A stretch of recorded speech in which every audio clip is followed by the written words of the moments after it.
have worked with this company before and they are fantastic. So really excited when they sent me the shower curtain liner to try out to review. So this is, again, it's not non-PVC, which is appreciated. It is waterproof and non-toxic. And then I did get the white one just to kind of see what this looks like, but it's 72 by 72 inches.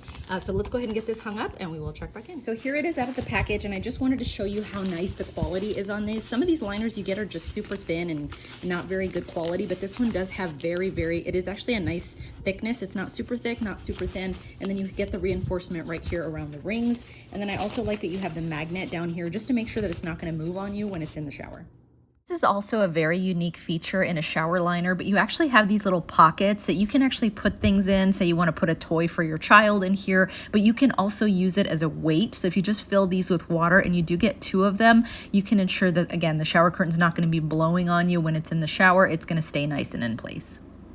Okay, here it is hung up and I love it. I actually wasn't sure how I was gonna feel about the white liner, but I actually really like it, especially in contrast with the shower curtain. I think it looks really great. I also love the placement of the magnets. I think they hit the side of the shower perfectly. You can see here that there's 1 magnet. There's actually 3 magnets, so there is an additional one right in the middle, and then you get 1 on this side as well. But I think the placement of these hits the shower perfectly to ensure that the water isn't gonna come out. It's just gonna stay inside the shower. So I really like this. Again, I like that the quality on this is really good. I like the appearance of it. And then again, the magnets hold on really, really well also.